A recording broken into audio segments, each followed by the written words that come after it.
Welcome back into another video. In today's video, we're going to talk about another one of the most anticipated chapters that people want to see come into Dead by Daylight. I'm talking about the Resident Evil chapter. This is another chapter that is a legitimate possibility for the future. There are so many fan-made forums and videos, which doesn't necessarily make it more likely. Does it help with people spamming our social media? The knee-jerk answer is no, stop it. But that's not true, because sometimes licensors or brands will notice social media noise and will be interested in knowing what is that game that people keep spamming me about.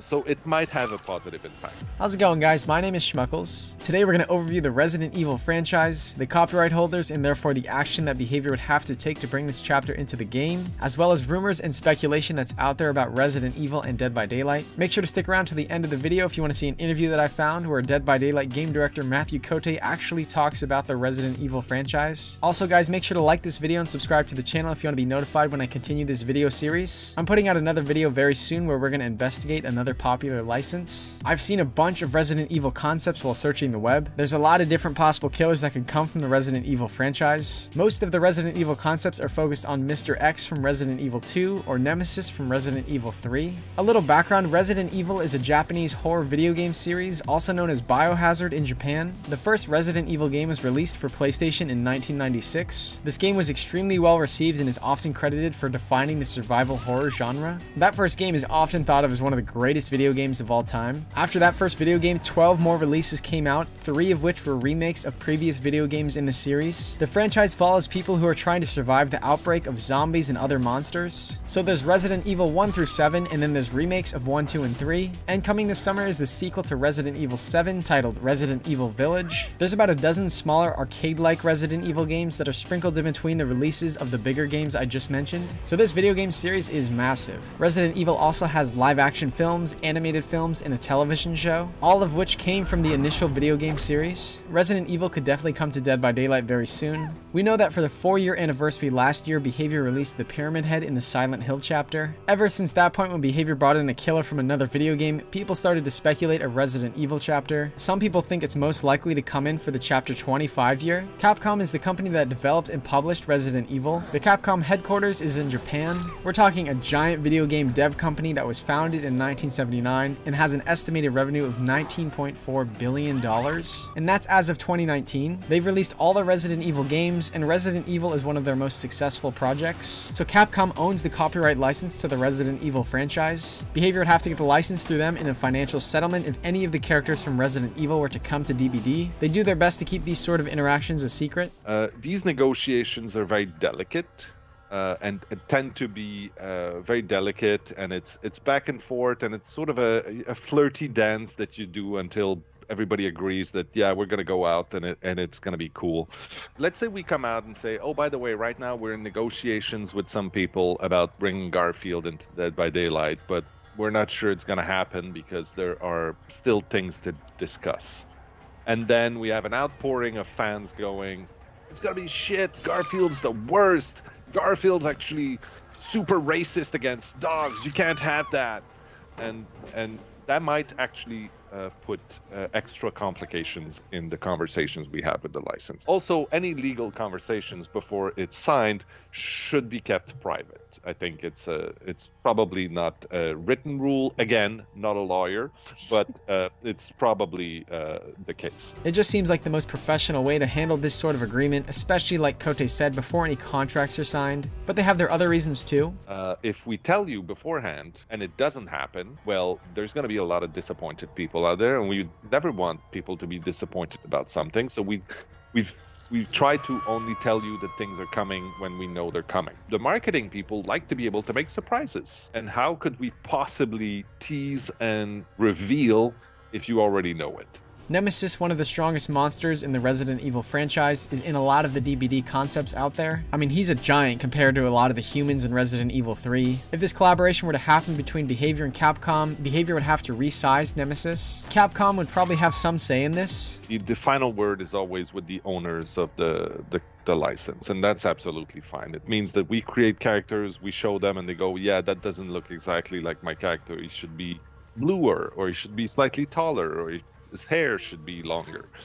These are the kind of things that we can deal with easily. These are definitely the sort of conversations that Behavior and Capcom would have to have prior to Resident Evil coming into the game. By the way, this year is the 25-year anniversary for Resident Evil. Capcom is planning to commemorate this. The publisher was seeking licensees for the March 2021 celebration. In a showcase that they had in January 2021, they announced the collaboration with Tom Clancy's The Division 2. Starting in February, Resident Evil cosmetics were available in The Division 2. So, the current situation that's happening between Behavior and Capcom. I mean, in this series, I've talked a lot about how easy or difficult it is to get the license from the license holders. Capcom was actively looking for people to share their license with for their March 2021 25-year anniversary. Chapter 20 will come out for DBD in mid-June for the 5-year. Most likely, these companies have already communicated behind the scenes. I think it would be easy for Behavior to get this license. It might be coming down to two things. One, does a killer like Mr. X or Nemesis fit into the DBD world? And two, it actually wouldn't even be that big of a surprise. Everyone is posting ideas and concepts for a Resident Evil DBD collab, and Behavior likes to have their new killer releases as a surprise. I think either way, this chapter would still be hype.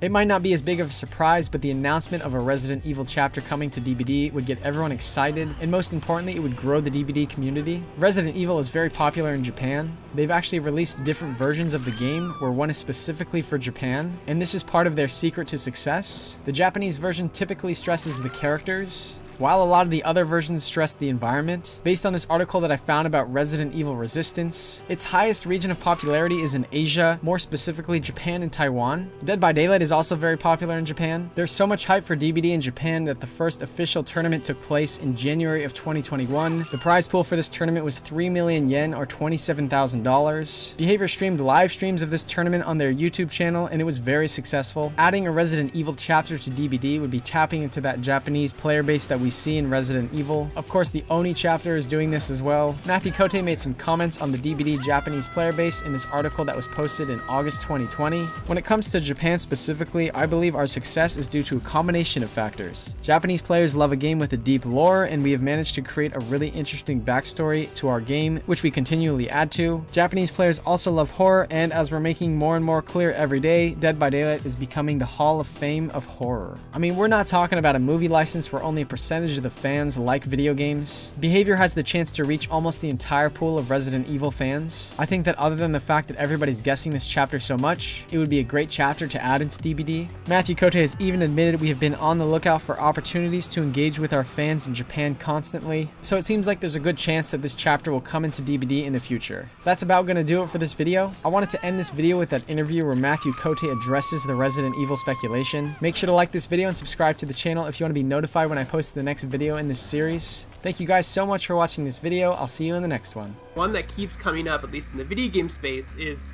Mr. X and Nemesis from the Resident Evil series. Has that ever been on the table? Have you talked about it to Capcom? Has Capcom talked to you about it? Like, if it was something that was in the works, I couldn't talk about it. Mm-hmm. If it was something that we discussed with them but haven't come to an agreement yet, I couldn't possibly talk about it. If it was something that we decided we would never do, it probably is something that I would not be able to talk about. So it's very difficult for me to talk about these things. That being said, you are correct. There are a few very iconic legends of horror that are left out there in the world, whether it's movies or TV or in video games or other medium, whether it's comics or manga or you name it. And we are regularly talking about the ones we would like to see in the game, the ones that would make sense. For us, the biggest hurdle, the first barrier to this is, would it make sense for these characters to step into the world of Dead by Daylight? And would we need to change them in any way that would make us not being able to honor them properly? Like, some characters, they are a certain way, and they have rules around them and the universes that they inhabit, and we need to make sure that we can respect those rules and not transform them into something that they're not. So that's usually the biggest question. The rest are details. The rest are details of negotiation or legal details, and these just take time.